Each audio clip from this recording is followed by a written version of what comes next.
Hello everyone, my name is Christian. Welcome back to Tekpon. Today our guest is Pascal, the CEO and co-founder at Bardeen.ai. Hello. Hey, great meeting you and great to be on the podcast today. Thank you very much for joining us. At first, please tell us what your company does. Sure.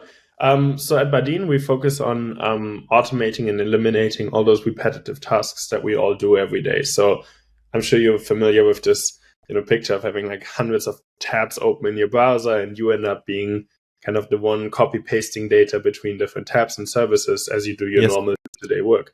And what we do with Bardeen is we build AI-powered software that helps you to automate those repetitive tasks so that they either get done fully automatically or just a single click of a button. And people use us for automations in sales, recruiting, project management, and various different kinds of automation workflows. So how does it work? What things can you automate? Can you explain it further or give us some use cases? Yeah, sure. So we really believe in the idea of like bringing the automation agent to where users actually do the work, which for most of us today is in the browser. So the way it works is it's a browser extension that has access to the screen that you're currently on and the full context of what your current work is. So the tabs you have open, the services you're using, the meeting you're in, like all the context of your work. And then what you can do with it is you can essentially teach it or use pre-built automations that automate repetitive stuff. So I'll give you an example. For example, we're recruiting right now for various different roles, from engineering to go-to-market, sales, and so on. And as I do the recruiting, I find people on different platforms like LinkedIn, GitHub, other services, and then I save their data into a database. In our case, we use Notion, but you can also use like HubSpot, Salesforce, others systems.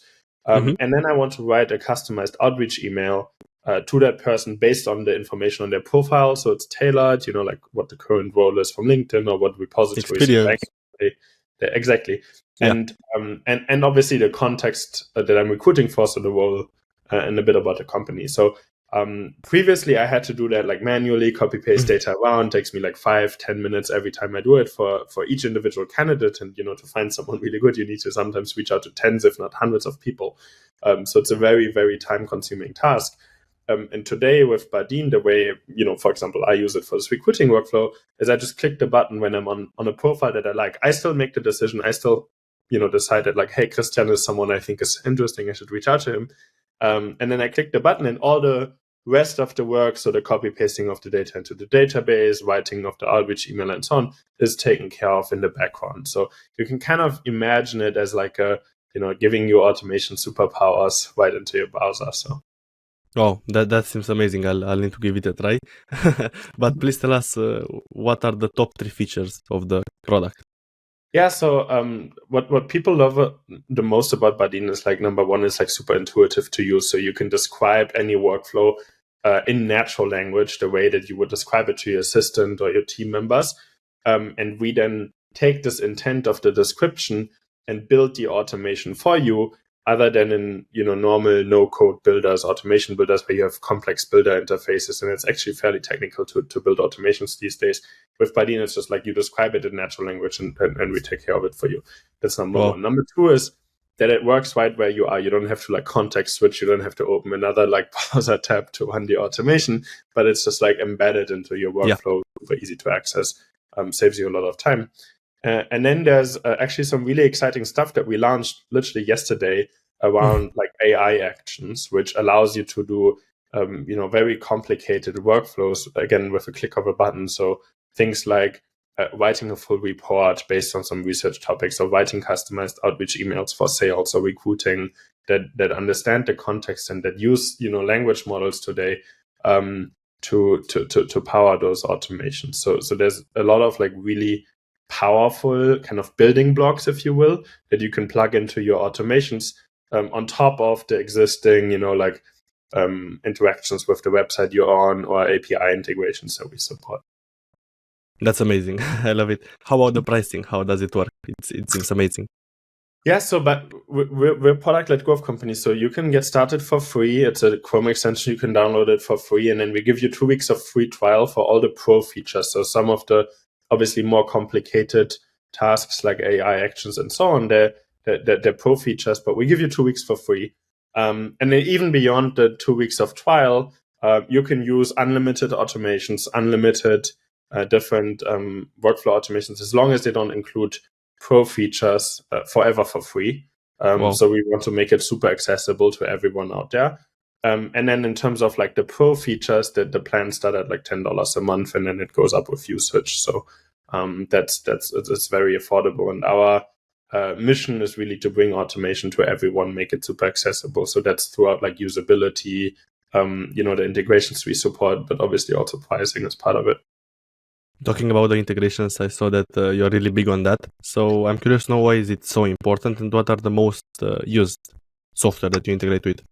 Yeah, sure. I mean, so it really depends, like in terms of like, why is it important? So we believe that like if you want to automate workflows in the most effective way, currently there's a few different approaches out there, right? You have this like background automation, so like the if this then that type logic, like something happens in one app, you do something in another app. Super valuable, but it's limiting in the sense that like I don't have a say in those automations. Like I don't, as a human, I don't make the decision as to who I want to add to my candidates and so on. Yes. So we want to make it like, contextual, but at the same time, you don't want to do like what typical browser bots would do, is they would like click around the UI for you. And you kind of have to sit there and observe the bot doing the work, which is, it's better than doing it manually sometimes. I mean, I sometimes might be able to do it faster manually than watching a browser bot or an agent do it for me.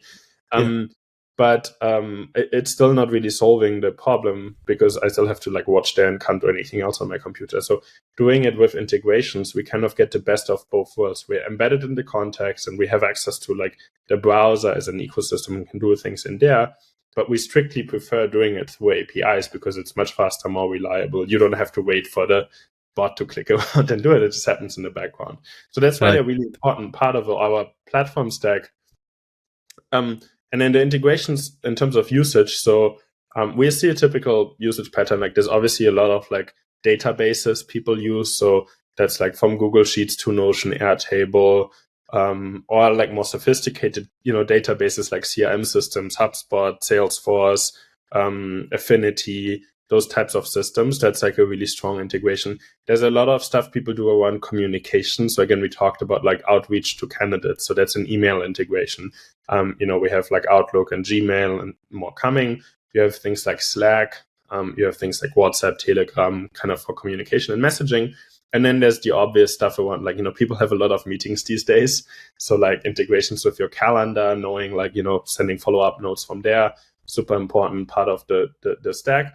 And then there's a long tail of like, more specialized things people do for like, for example, for lead enrichment in sales, or, like AI integrations. And things like that. We currently support around like 80 integrations, and we're adding more and more over time. So, yeah.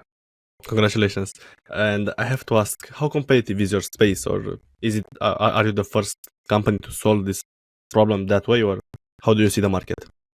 That's a good question. I think like if you look at the automation market as a whole, you kind of have these two big incumbent spaces. One is like RPA, UiPath, Automation Anywhere, and so on. That solves like an enterprise-driven, again, like UI-based integration, like UI-based automation. Super powerful things they can do, but it's really complicated to set up, reserved for like kind of Fortune 500 to Fortune 1000 companies, complex to use. And then on the other side, you have the like if this then that automation triggers. They're like purely backend, like make.com, Zapier, you name it, tens of companies in that space. It's great for like automating these backend workflows, but again, it's just like maybe 10-20% of what we do is purely reactive.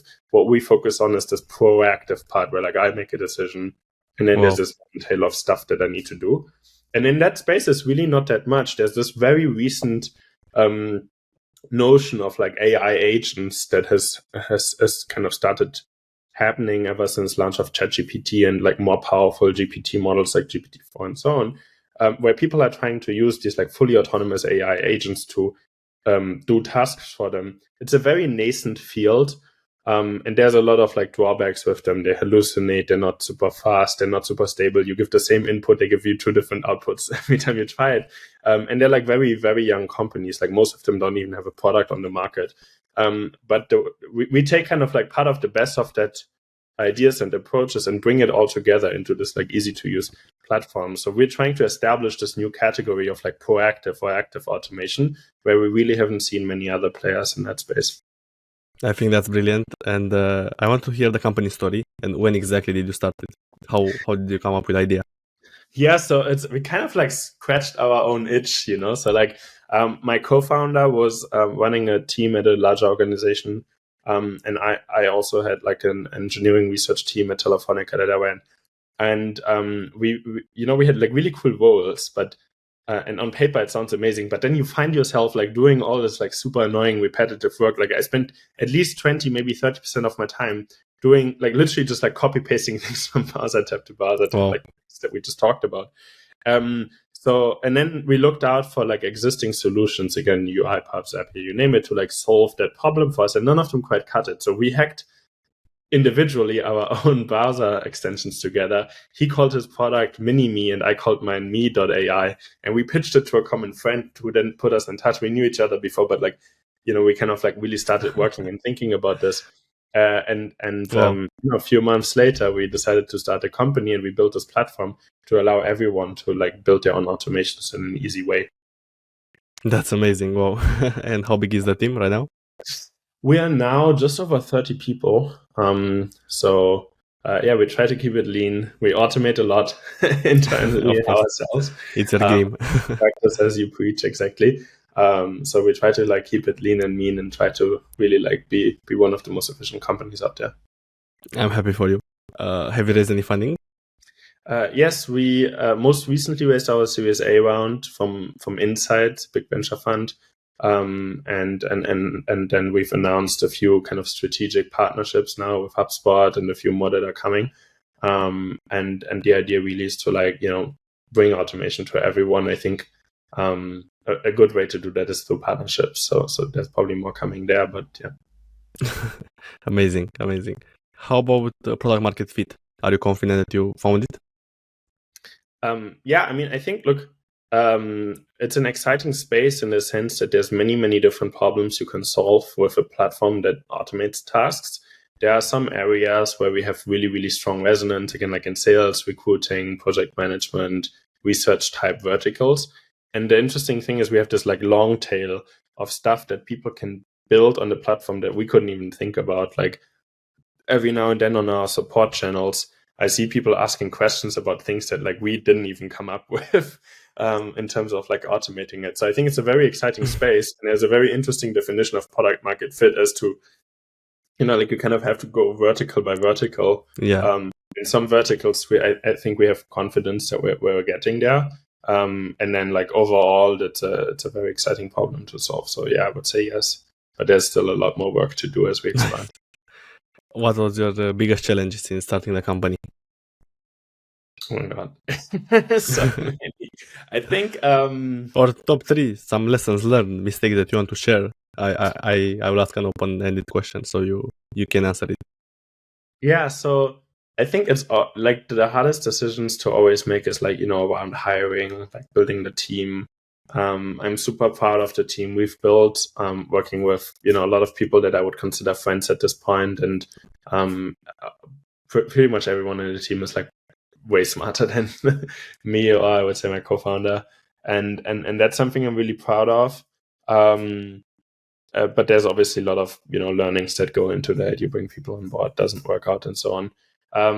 I think we also in the very beginning, we built a very technical product. So the very first version of Bardeen was kind of like a command line interface, where you could like describe in natural language, but it kind of looked and felt like a command line interface.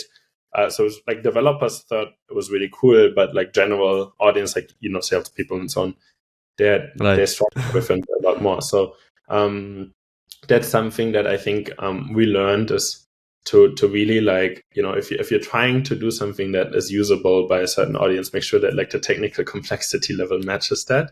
And especially like technical co-founders or technical founders, I know, from my friends or people I advise and so on, we tend to make that mistake a lot. Like we build very technical products for non-technical people, and that becomes a challenge.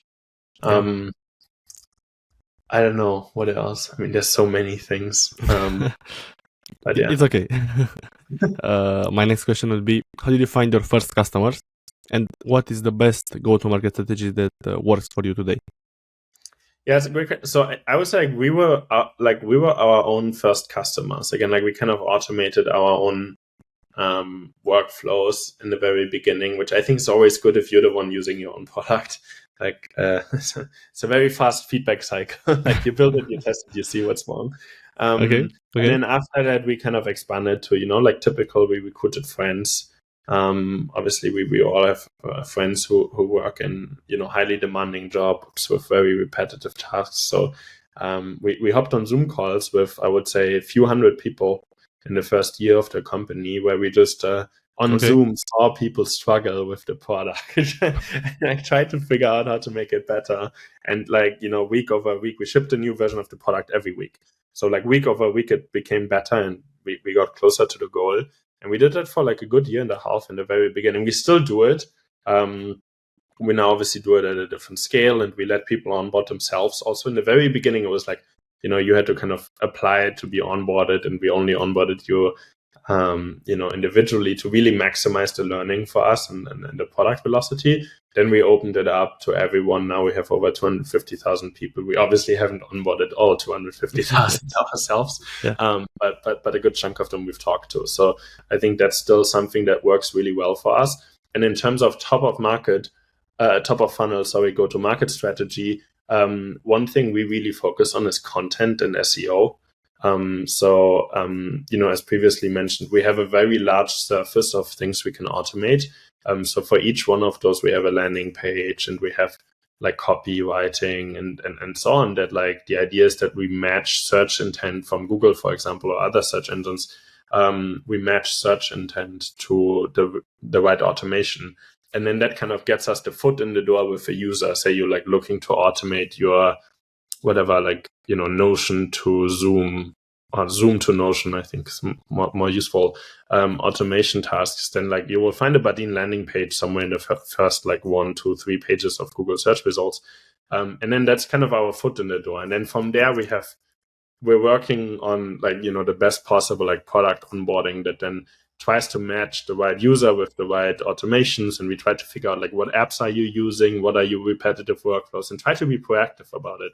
I think one thing we learned is that most people have a lot of things that they can automate. And if you ask anyone I've ever talked to who works, on web apps, they all know they have a lot of friction in their workflows and they want to automate stuff. Yet when you put a product in front of them that can automate things for them, they're struggling to try to find what's the right place to start, and how should I start? What's the first thing to do, and so on.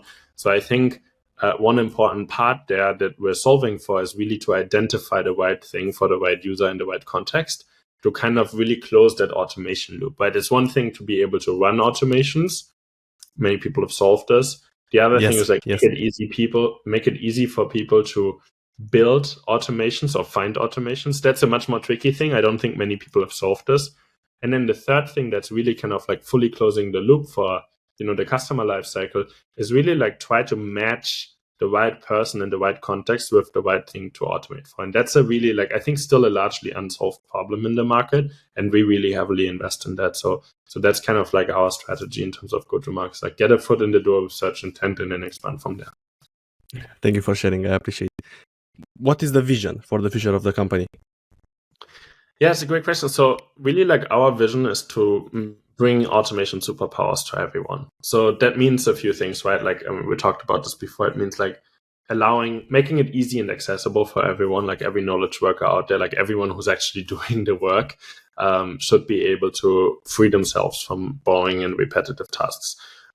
So that's kind of what we're working towards. There's a lot of challenges and especially AI solutions that we're still working on that we need to solve to come up with. It's a really hard problem. Many people have tried and not figured this out yet. But I think we're on a really good track towards that. And then the ultimate, goal for that is to really unlock human productivity, right? I think we, collectively we're wasting billions and billions of hours doing things that really people shouldn't be doing. Machines should be taking care of that.